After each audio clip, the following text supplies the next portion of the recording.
오늘은 모욕 이런 제목으로 하나님 말씀 나누도록 하겠습니다. 예수님께서 바리새인의 집에서 점심을 드실 때 화 있을진저 이 말씀을 3번이나 말씀하시면서 말씀하셨습니다. 화 있을진저 너희 바리새인이요. 그랬더니 한 율법교사가 거기에 대해서 좀 기분 나쁘다는 듯이 나옵니다. 45절 함께 읽어보겠습니다. 한 율법교사가 예수께 대답하여 이르되 선생님 이렇게 말씀하시니 우리까지 모욕하심이니이다. 한 율법교사가 이렇게 얘기하는데 예수님의 언급에 대해서 한 율법사가 침묵을 깨고 말했습니다. 참고로 직업이 이 사람이 율법교사였는데 그 사람들 중에 또 다수가 바리새인이기도 했고 그래서 그렇게 답한 것 같습니다. 그가 예수께 대답하여 이르되 예수님의 바리새인을 향한 화 있을진저 이 하시는 말씀에 대해서 선생님 이렇게 말씀하시니 우리까지 모욕하심이니이다 이런 얘기를 합니다. 사실이죠. 그런데 이 사람은 아직 제대로 인식하지 못한 것 같습니다. 우리가 살면서 보면은요 기분 나쁜 것만 생각할 것이 아니라 이 말에 타당성이 있는가를 생각해 볼 필요가 있습니다. 근데 그랬더니 예수님께서 말씀하십니다. 46절 함께 읽어보겠습니다. 이르시되 화 있을진저 또 너희 율법 교사여 지기 어려운 짐을 사람에게 지우고 너희는 한 손가락도 이 짐에 대지 않는도다. 아멘. 이르시되 화 있을진저 또 너희 율법 교사여 예수님께서 한술 더 뜨는 말씀을 하십니다. 조금도 피하지 않으십니다. 오히려 너희 율법교사가 또한 화 있다고 말씀하십니다. 직설적으로 말씀을 하세요. 앞에서 3번의 화를 말씀하셨고 이제 또 3번의 화 있을진저 이러면서 또 말씀을 하십니다. 왜냐? 자기가 율법교사니까 뭐 안다고 생각하는데 예수님은 하나님의 아들이시잖아요. 그렇죠?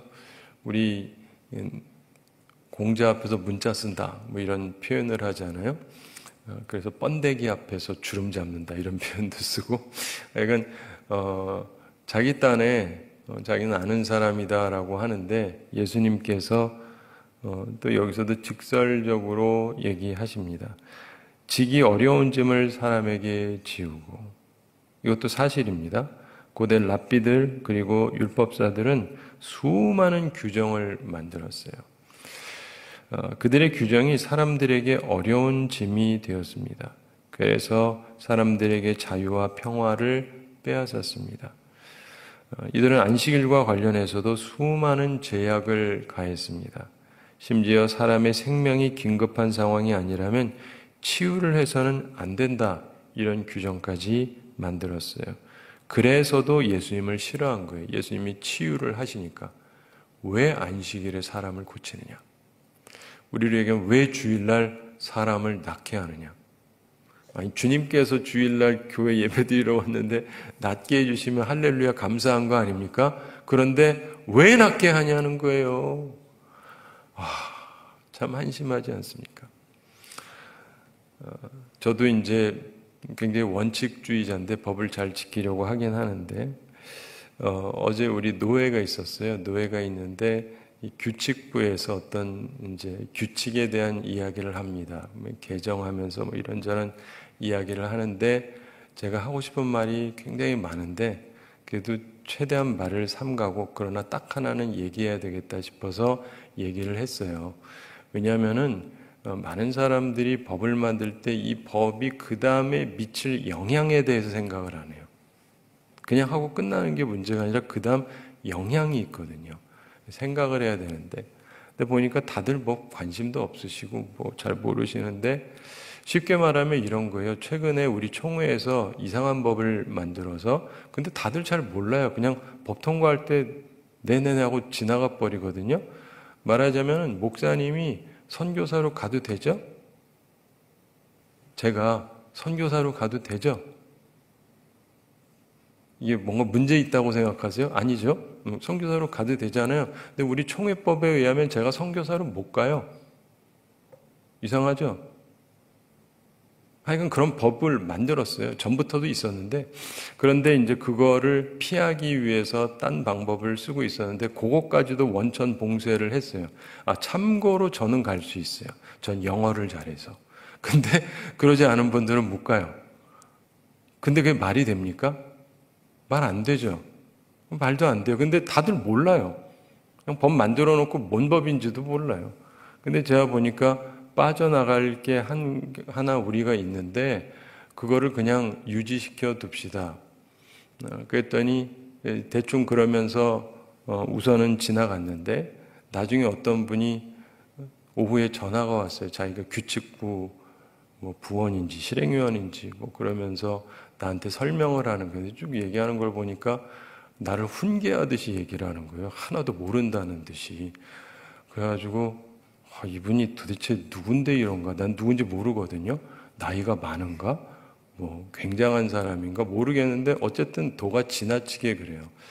그러면 내가 설명하려고 그랬더니 그냥 들으래. 먼저 들으래. 그래가지고 그러세요. 그 다음에 이제 다 얘기했으니까 이제 제가 얘기하겠습니다 하고 얘기했더니 말을 끊어요. 그래서 저도 참다가 화가 나면 저도 거울같이 하거든요. 좀 전에 날더러 들으라 그래 놓고는 내가 다 들어줬고 지금 얘기하는데 왜 자릅니까? 쭉 설명을 했어요. 그러면서 그 규칙부에서 얘기한 게 틀린 얘기가 아니고 맞는 얘기지만 지금 전체적인 상황에 있어서 이런 부분을 이렇게 얘기하는 거라고. 근데 이분은 상황을 하나도 몰라요. 그리고 내가 쭉 얘기하면서 하도 잘난 척해서 내가 그랬습니다. 나도 원래 잘난 척은 잘 안 하는데 우리 전도사가 이제 목사 될 때 총회 그 헌법을 공부해야 되거든요. 보고 하는데 제가 헌법을 공부하고 그때 시험을 보게 될 때 헌법을 만든 분들이 이제 문제를 만들었어요. 그래서 일부러 어렵게 만들어가지고 이분들이 하는 말이 30년 역사에 한 명도 만점이 나온 적이 없대요. 당신들이 프린스턴 나와도 아무도 만점 못 받을 거다. 막 이렇게 큰 소리를 치더라고요. 근데 나중에 채점하고 와가지고는 표정이 안 좋아요. 기록이 깨졌대. 만점이 하나 나왔대요. 그게 저였거든요. 그러니까 제가 법을 모르는 사람은 아니에요. 한국 와서도 또 하라 그래서 했는데 A+ 받고 했거든요. 최고 점수 받고. 그러니까 내가 적어도 무식한 사람은 아니에요.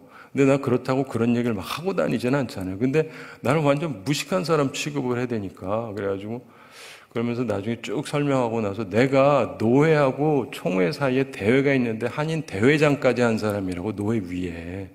근데 나는 그렇게 무식한 사람 취급을 하냐고. 그러면서 나중에 물어봤어요. 목사님 나이가 어떻게 되세요? 근데 47이래. 나보다 훨씬 어리죠. 참 나이가 많아서 그런가 했더니 그것도 아니고 참.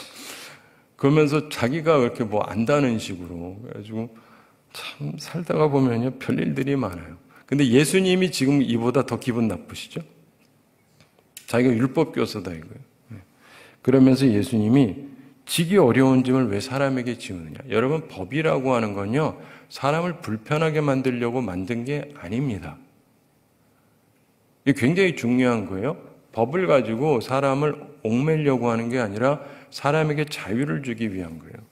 그래서 예를 들면은 살인하지 말라도 법은 법인데 왜냐하면 그 법을 통해서 살인하는 자를 처벌하기 때문에 살인을 못하게 되거든요. 도둑질하지 말라 그러는데 도둑질을 막 해도 되면 얼마나 여러분들의 물건들이 다 사라지겠어요. 그래서 그 법이라고 하는 것은 사람들의 생명과 자유를 위해서 주어진 것이지 그냥 보통 사람들을 제약하려고 만들어 놓은 게 아니거든요. 법에 원리가 있어요. 그래서 모든 법은요 시작 자체에 법의 원리를 쓰게 돼 있어요. 원리를. 그리고 법을 만드는 거예요. 그래서 헌법에도 그렇고 다 원리가 있고 그 다음에 조항이 있는 거예요. 근데 이 사람들의 문제가 뭐냐면 자기들이 아무거나 만들어 놓고 자기들이 뭘 하는지도 몰라요. 사람들을 괴롭게 만들고 있는 거죠. 그래서 예수님이 그러시잖아요. 너희는 한 손가락도 이 짐에 대지 않는도다. 태만하다는 거예요. 남에게만 적용하고 말만 하고. 제가 그래서 보는 게 뭐냐면 규칙 보면 뭐예요? 그 규칙이 사람들에게 미칠 영향을 생각을 해야죠. 이걸 통해서 앞으로 우리 노회 어떤 목사도 50 넘는 사람은 선교를 못 나가요. 선교 나가면 다 무임이 돼요. 무임이 돼서 2, 3년이 지나면 목사 면직이에요. 이게 법이라고요. 맞아요? 틀렸지. 그럼 이거를 손 봐야 되지 않습니까? 그렇죠? 근데 그런 것처럼 우리들이 인생을 살아가면서 보면은 어떤 분들은 자기는 뭐 아무것도 안 하면서 뭘 하는지도 몰라요. 이게 남과 자기의 앞길을 어떻게 막는지. 그러면서 성경을 연구한다고 하면서 이 사람들은 사람들에게 그 연구를 통해서 생명력과 활력을 주는 것이 아니고 온갖 제약을 하는 거예요. 그래서 하나님께서 주시는 자유를 제약하고 불필요한 짐을 지우는 사람들이 많다는 것입니다. 제가 그분한테 그 말도 했어요. 그분이 자기가 이제 규칙부의 위원 중에 하나다. 실행위원이다. 그래서 제가 이번에 규칙부 서기가 됐거든요, 실제로. 그때는 깜짝 놀라더라고요. 그게 대단한 건 줄 알고. 규칙부는 부장 다음에 서기거든요. 그 다음에 미치고. 제가 그분보다 위에요. 나이뿐만 아니라 그 부분에서도. 근데 제가 말하고자 하는 게 뭐냐면 우리가 인생을 살아가면서 보면 그런 걸 가지고 그렇게 말할 게 아니고 그래서 내가 그분한테 한마디 했습니다. 목사님 대단히 미안한데 목사님 굉장히 무례하다고. 목사님 나 아냐고. 갑자기 전화 와가지고 이런 식으로 말하는 목사는 처음 본다고. 실제거든요. 난 또 할 소리는 해요. 앞으로 그러지 마시라고. 목사가 그게 뭐냐고, 무례하게. 근데 주님 보시기에 이 화 있는 행동, 이런 사람이 되지 말아야 된다는 거예요. 여러분도 항상 생각을 하셔야 됩니다. 내가 하나님의 법을 안다, 어쩌고 그러면서 그걸 통해서 내가 무엇을 하려고 하느냐, 그걸 통해서 사람에게 생명을 주려고 하느냐, 아니면 남에게 부담이 되려고 하는 것이냐. 그게 법을 다루는 거라고 생각한다면 법을 기본적으로 모르는 거예요. 법은 사람들을 보호하기 위한 것입니다. 47절 함께 읽어보겠습니다. 화 있을진저 너희는 선지자들의 무덤을 만드는도다. 그들을 죽인 자도 너희 조상들이로다. 아멘. 화 있을진저. 다시금 화 있다고 말씀하십니다. 왜 그러느냐? 이 부분이 굉장히 중요해요. 이 부분이 예수님의 이 논리가요. 그냥 얼핏 들으면 그냥 넘어갈 일인데 잘 생각해 보면은 굉장히 일리가 있는 말씀인데 너희는 선지자들의 무덤을 만드는도다. 선지자들의 무덤을 만든다는 게 무슨 말이냐면 선지자들을 존경한다는 의미에서 무덤을 만들거나 다시 쌓아서 장식한다 이런 거예요. 우리도 뭐 국립묘지에다가 누구를 안장해 드립니다. 뭐 이런 얘기 하잖아요. 그래서 저분은 우리가 존경하기 때문에 이렇게 해드린다. 그런데 예수님의 말씀이 뭐냐면 그들을 죽인 자도 너희 조상들이로다. 근데 그들이 묻혀야 되는 이유가 누가 죽였기 때문인데 그 선지자들 죽인 사람이 누구냐? 바로 너희들의 조상이다. 즉 너희는 선지자를 핍박하고 죽인 자들의 후손이다라고 말씀하는 거예요.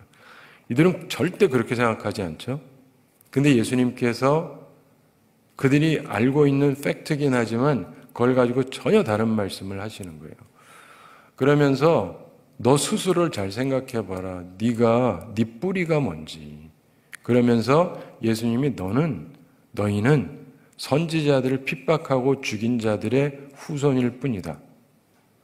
그리고는 우리는 이분들을 존경한다, 존중한다 그러는데 하나님의 아들이 보시기에 참 우습다는 거죠. 48절 함께 읽어보겠습니다. 이와 같이 그들은 죽이고 너희는 무덤을 만드니 너희가 너희 조상의 행한 일에 증인이 되어 옳게 여기는도다. 아멘. 이와 같이 그들은 죽이고 자 너희 조상은 선지자들을 죽였다 이런 얘기예요. 너희 조상들이 선지자를 죽였다. 성경 보면 우리 다 아는 얘기지 않습니까? 그리고 너희는 무덤을 만드니 너희는 죽인 선지자들을 위해서 존경한다는 표로 무덤을 만들거나 수리하기는 한다. 그런데 너희가 너희 조상의 행한 일에 증인이 되어 옳게 여기는도다. 이게 위선이다 이 말입니다. 위선. 사람들을 감동시키려고 그렇게 하는 건 알겠는데 특이한 것은 그들이 자기들의 죄를 시인하고 있지 않다는 거예요. 자기들 죄를 시인하고 있지 않다. 그래서 제가 어제 얘기를 일부러 했던 건데, 그래서 내 방법으로는 안 된대요. 그래서 그래요? 그럼 다른 방법 있습니까? 없어요. 이해가 되세요? 안 된대. 그럼 안 되면 어쩔 건데? 자기들이 규칙 만드는 사람들이. 이해가 되세요? 그러니까 사람들이 굉장히 무책임해요. 무책임해. 여러분, 우리가 살아가면서 보면은요, 참고로 저는 거기에 해당이 안 돼요. 미국에서 28년을 살았고, 대학원 나오고, 그리고 제가 영어로 설교도 할 줄 알아요. 잘은 못해도 할 줄은 알아요. 그래서 저는 예외예요. 저 같은 사람은. 저는 선교사 파송이 가능해요. 그래서 제가 그 얘기를 한 건 저를 위해서 한 얘기는 아니에요.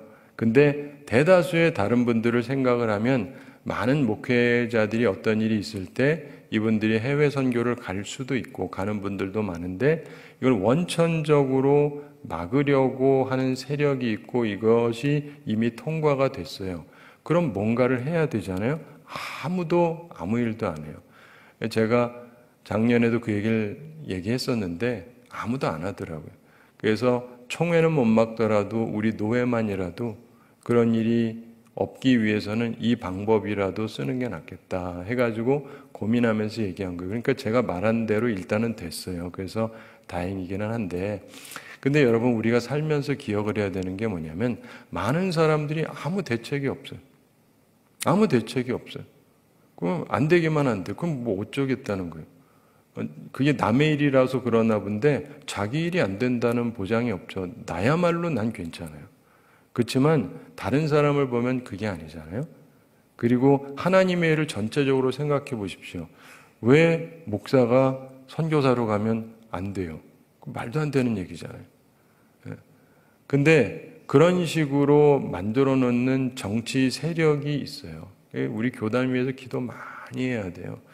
참 이상한 사람들이 여기저기서 생겨가지고 이상한 걸 만들고, 대부분의 사람들은 별 생각이 없으니까 그냥 통과시켜 놓고 그 다음에 모든 것들이 안 되니까 우리 교단이 전체적으로 지금 굉장히 안 되고 있습니다. 굉장히 안 되고 있어요. 10년 동안 80만 명이 줄었으니까 엄청 60만 명이 줄었죠. 그리고 조금 더 치면 80만 명이 줄었고, 우리 교단만. 그런데 그러면서 이상한 법만 계속 만들고 있고. 근데 그래서 제가 어쩔 수 없이 보통 잘 안 나서는데 또 나서게 됐는데, 미국에서도 나서기도 하고 그랬었는데 참다가 안 되겠으면 이제 나서기는 해요. 근데 사랑하는 성도 여러분, 우리 주님께서 이 말씀을 하시는 게 뭐냐면, 정말 중요한 것은 삶에서 선지자들의 가르침을 따라서 살아야 되잖아요. 근데 그들은 그렇게 하지 않았다는 거예요. 하나님께서 보내신 선지자의 그 방법을 따라 살지 않았습니다. 그리고는 그냥 우리는 그분들을 존경한다라고 해서 이렇게 만들어 놓고, 실제로 그들이 하는 것은 제대로 하는 게 하나도 없잖아요. 사람에게 얽매이게만 하고 힘들게만 만들고. 그런데 그런 걸 보면서 우리가 깊게 생각을 해야 될 부분들이 많이 있습니다. 근데 이들은 이걸 보면서 이 사람 같은 경우 모욕을 당했다라고 주님께 기분 나빠가지고 얘기를 했어요. 근데 모욕은 깔보고 욕되게 하는 것을 말하는데, 그런데 주님께서 오히려 더 심하게 답변을 하신 거죠. 깔보고 욕되게 하는 걸 넘어서 화 있을진저 또 너희 율법 교사여 이러면서 말씀을 하십니다. 주님 앞에서 과연 우리는 어떤 점수를 받을까? 주님 앞에서 우리는 과연 어떤 점수를 받을까?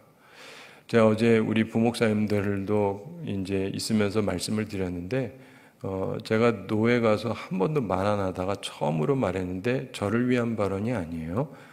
참고로 현재 법은 저한테만 유리해요. 저한테만 유리해요. 그래서 남들은 다 못 가도 나는 갈 수 있어요. 얼마나 좋아요. 근데 그러고 지나가면 나쁜 놈이잖아요. 네. 그럴 수는 없죠. 그래서 얘기를 해서 사람들이 깨닫게 하고, 지금 상황이 이러니까 이걸 이렇게 하고, 더 나아가서 나중에 총회법도 손을 볼 수 있으면 보고 바꾸면 좋겠다. 근데 그게 또 쉽지가 않습니다. 그렇기 때문에 하여간 우리 입장에서 우리 노예만이라도 우선 보호하고 우리 노예 목사님들, 교회들 좀 보호해서 선교가 원천 차단이 되지 않도록 이렇게 하는 게 필요하다라는 이야기를 하고 그게 많은 분들이 그래도 공감을 하셨어요. 그래서 좋게 보시는 분들이 많고 목사님, 장로님들이. 근데 우리가 인생을 살아가면서 보면은요, 뭐든지 별 상관없다라고 생각해서 남의 거라고 이렇게 가볍게 다루면 안 돼요. 하나님 우리 하시는 거 다 봐요. 그래서 내 이익만 챙기면 되는 게 아니고 주님을 위해서, 주님의 사람들을 위해서, 주님의 교회들을 위해서 우리가 생각을 해야죠. 그리고 그런 걸 통해서 무언가를 제시하고 바른 방향을 제시해야 됩니다. 주님께서 하신 말씀이 그 사람은 기분 나빠가지고 모욕했다 했는데 주님은 그보다 더 심하게 모욕을 해버리시죠. 왜냐하면 사실은 그보다 더 악하니까.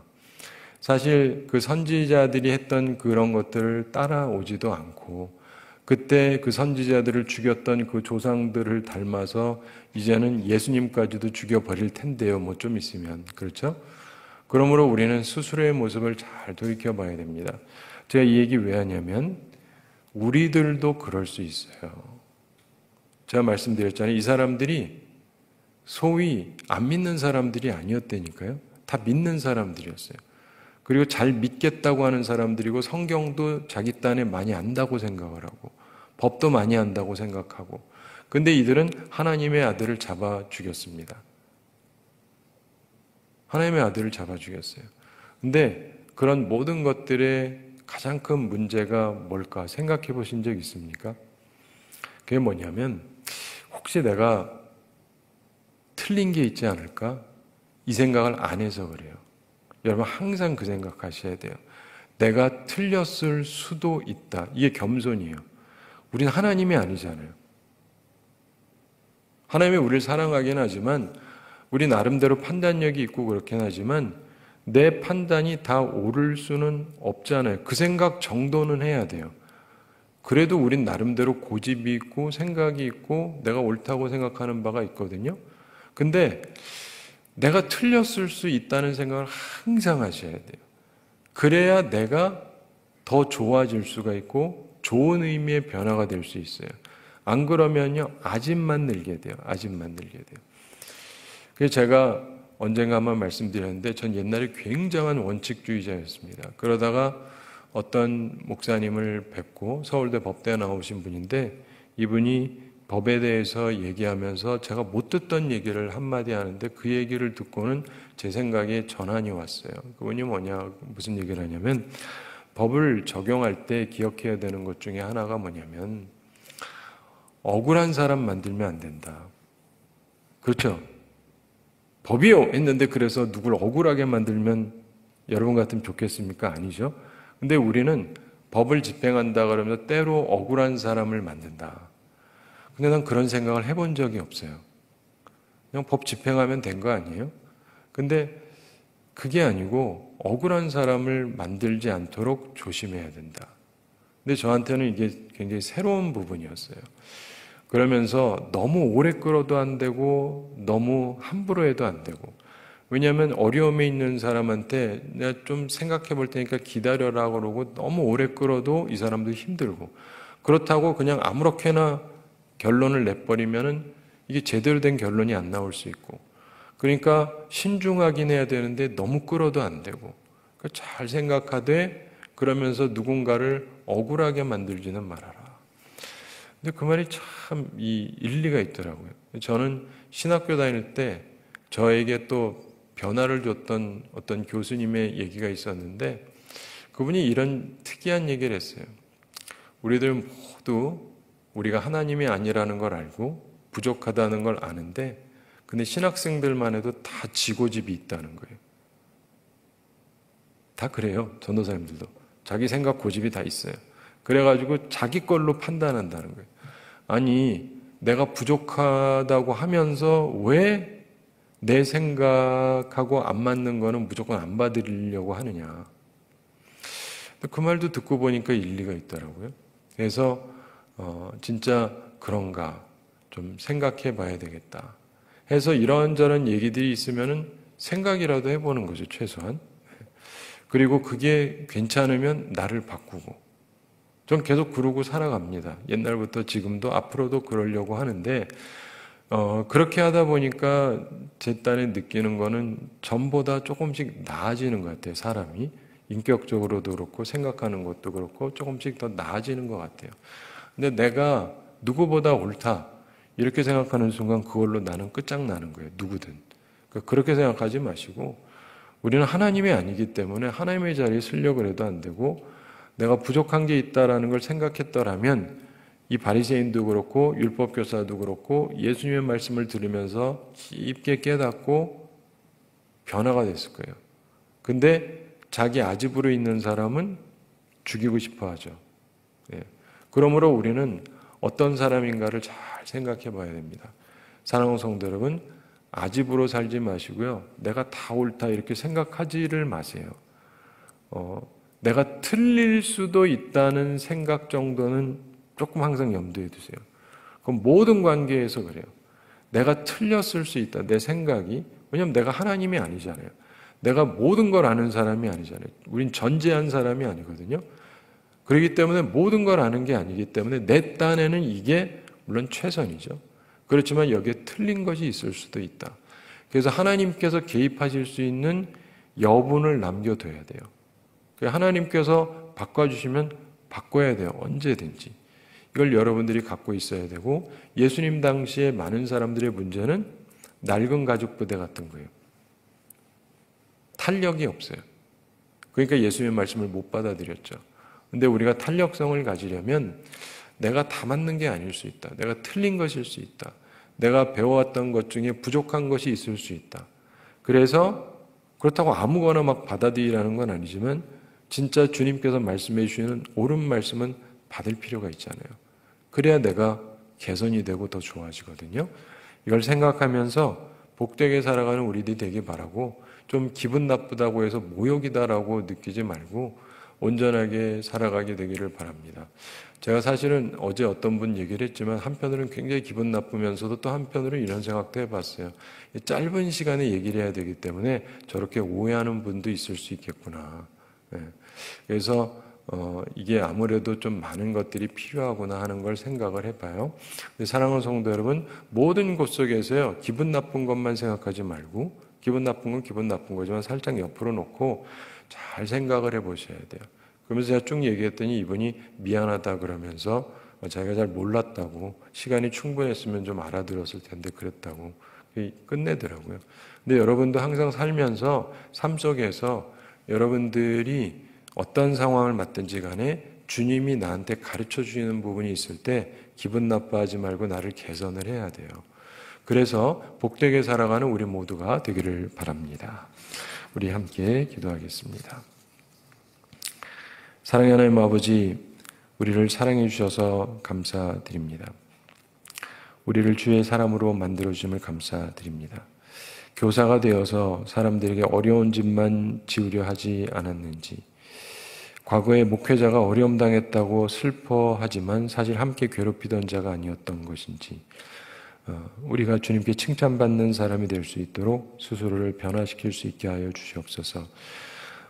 모욕이라고 생각하지만 사실 진실을 말함이 모욕이 된다면 내 삶의 수치스러운 삶이라는 증거가 아닌가를 생각하면서 스스로 온전하게 살도록 노력하는 저희들 되게 하여 주시옵소서. 주님, 저희들은 힘이 부족합니다. 항상 일깨워 주시고 어리석은 자가 되지 말고 지혜로운 자로 살아가게 하여 주시옵소서. 사랑의 하나님, 우리들에게 은혜를 베풀어 주시고 주님과 항상 더불어 살아가게 하여 주시옵소서. 오늘도 우리들에게 은혜를 더하셔서 우리 성도들 영육간에 강건케 해주시고 일용할 양식 공급하여 주시고 시험에 들지 않고 악과 싸워 이기는 주의 용사들이 다 되게 하여 주시옵소서.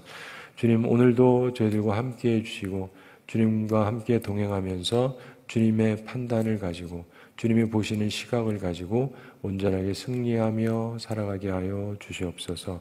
감사드리며 예수님의 이름으로 기도드리옵나이다. 아멘.